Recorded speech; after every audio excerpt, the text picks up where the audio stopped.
Welcome back to M Hood Fishing, everybody. I'm back on my local bayou looking for socks. I'm only starting at this position because of the light that's already here. I was actually out here this morning. Got out here just before sunrise, and it was a big nothing fest. Why was that? Yo-yo weather. We're seeing like ups and downs in our temps. That might explain why it was so horrible this morning. Also, I didn't get out here early enough. Could explain that as well. Crappie sometimes stop feeding once the sun gets out. They don't always stop. If you have a little bit of overcast, that helps. But this morning, I got here well into pre-dawn, had no bites, but I actually had no bites on the worm too, and I went all over this bayou. So this morning it was 38 degrees when I came out to fish. Not much of a wind, but it was 38, and the day before that it was warmer, so we had, you know, a cold front come through, and that probably is the biggest reason why they weren't biting. But today the temperature came up to like 65, 67 degrees.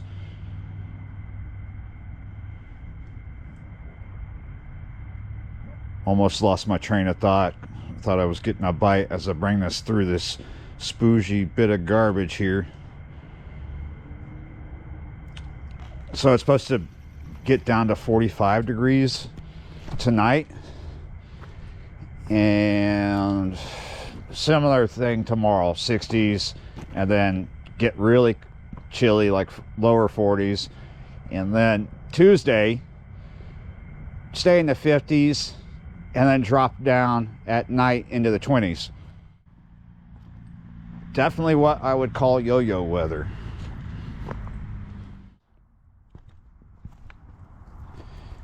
Haven't had a bite yet. I've only been at this for maybe 10 minutes. However, I've done a few casts.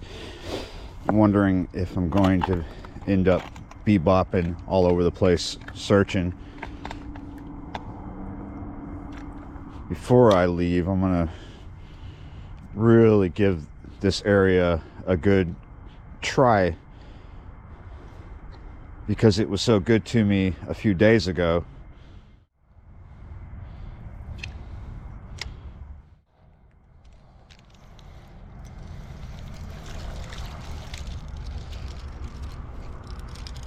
I did not have to leave. They are here. I just had to be patient. All right, now I can set up and sit down and settle in. Before I do settle down, I'm gonna let this little guy go, because little guy is definitely what he is.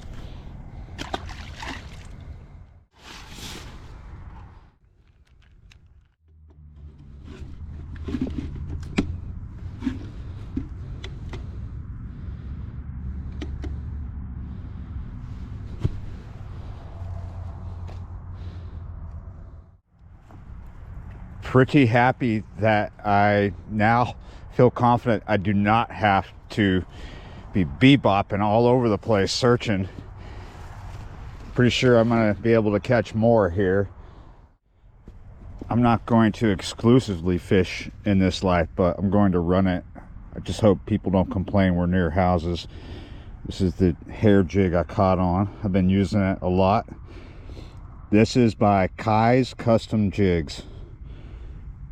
There's a link in the description if you want to get some. I've discovered in this particular spot at night, if I use my headlamp, I don't get any hits. But I think eventually in this light we will. It's not the light that attracts crappie. You see a lot of people running big lights on the water when they're crappie fishing at night like this all night. I'm not going to be out here all night, but a good while. It's not the light, like I said, that brings the crappie in. It's the light that brings the bait in, and the crappie follow. And you might be picking up the sac-a-lait, which are crappie. Sac-a-lait is Louisiana name for them. You're going to pick up the sockeye on the outside of the light to begin with before you pick them up in the center. We are running this light more for your benefit than anything, so we can see what's going on. Hopefully eventually we will be able to catch in the light. Until it gets crazy in the light, which could take a couple hours or more, I'll fish to the sides of it. Just turn the headlamp on for just a sec. So as you can see, can you see? Look at that, look how close I am. Right off these rocks. And I'm fishing almost 2 feet, maybe 1.5 feet, or give or take, something like that. Might even increase my depth below the cork. And I'm not being aggressive. Aggressiveness has not brought a lot of productivity. Before I caught that sock, I was up there and I looked over this way and I saw feeding, and that prompted me to come. Whoa, rocky. I don't want to break an ankle. That prompted me to come out this way, and it paid off. But will it keep paying off? Sometimes they come in waves. It's not like a isolated bayou or an isolated spot. They're going to come in and out of here. So, you know, get comfortable, get stuck in.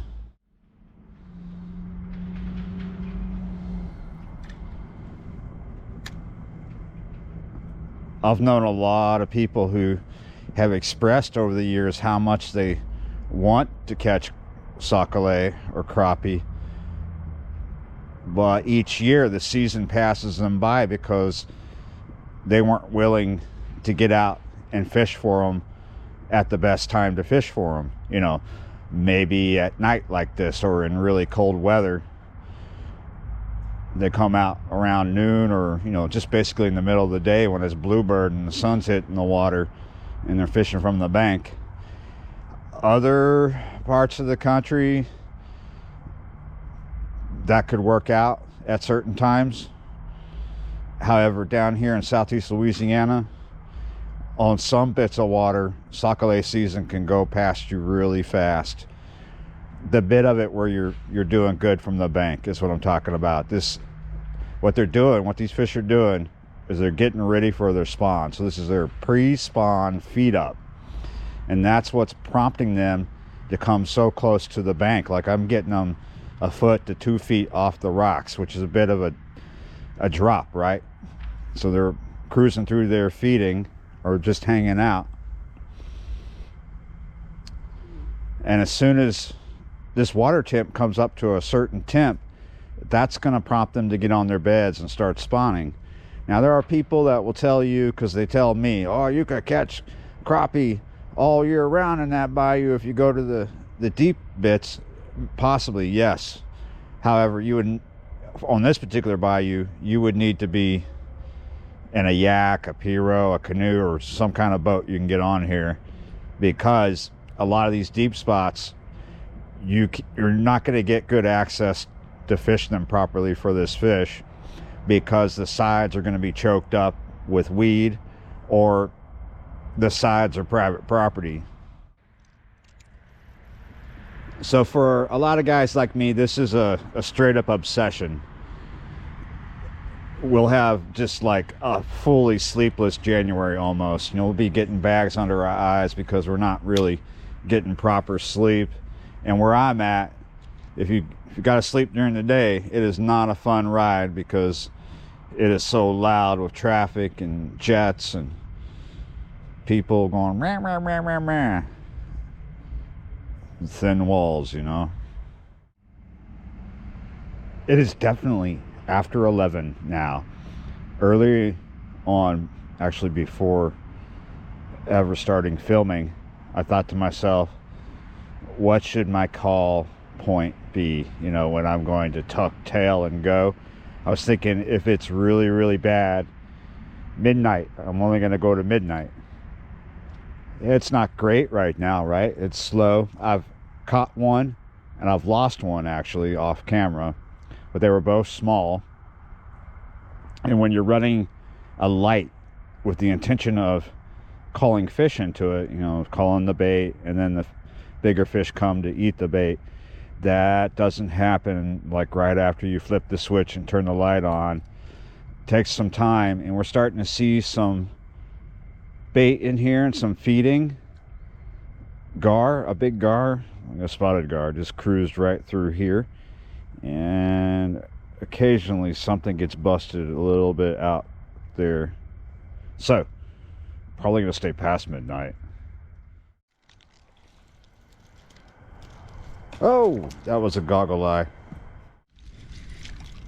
Turn on some light. Right. Kieran, one of y'all, one of my.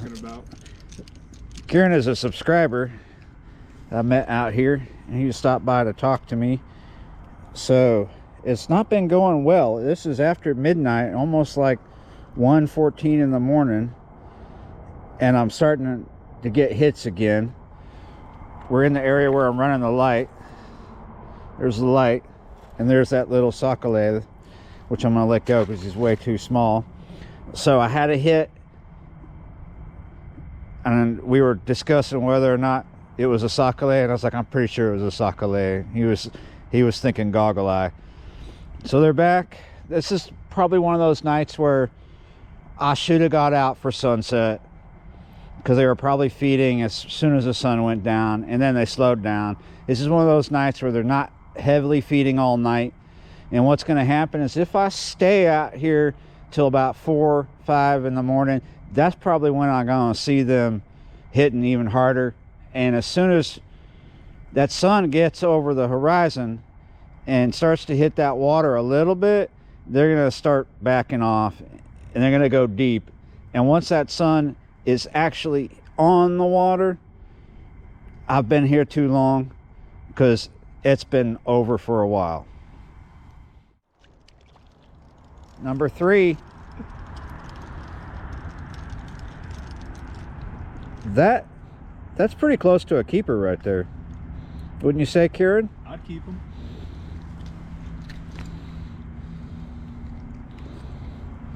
He's a little skinny. Might as well. We'll keep this one. Let me turn on the light. Not a lot of big ones. What is that, like number 4 or something? A little scattered at first, I would think, and now they're starting to come in here. But it's not like boom, boom, boom, each one's on top of each other, right? It's every 5, 10, 15 minutes I'm getting a hit now, and these are working out just like this jig is working out. But it seems like it, put these two together, it's magical. Kieran actually saw this fish before it hit. He said, there's a little fish right there headed towards your cork. They're all coming out small. That's like kind of borderline. Look how pale they're coming out too. That could almost be a keeper. That's still small. It is now just a little bit after 3 a.m. At first, everything was looking grim. I thought maybe I was not going to get a video, and then I got one fish. All felt good, but soon after that I felt like I wasn't going to get anything. I actually lost one not too long after getting that first. I was sitting here and I lost one, and then Kieran shows up and we get to talking. It's after 1 a.m. and I start hitting them, bam, bam, bam, but they're all small, right? And it can be like that. I was just obsessed, and I am still obsessed. However, I've lost that jig by Kai's Custom Jigs. Again, there's a link down in the description, and I feel satisfied enough to where I'm not even going to break out another one and tie that on. I'm just going to call it here, guys, and go home, because I feel fulfilled. Caught several crappie, like I said, at first I thought, no, it's not going to happen the way I wanted to, but then it did. Sometimes you just can't let go. You shouldn't. You should just stick with it, and it'll happen. And I bet you anything, if I did tie another one, that I would keep hitting them. Not so much where this light was, but it was on the outside of this light. They were coming in good. I bet they're still here, still coming in. I'm just tired. The dogs will appreciate me calling it right now, because I only had a few hours of sleep. And yeah, crappie fishing is an obsession for sure. And that's how you do it. That's how you get successful, is you got to be obsessed with it. Thanks for watching, guys. Liking, sharing, commenting, subscribing, being a member of the channel, and I will see you next time.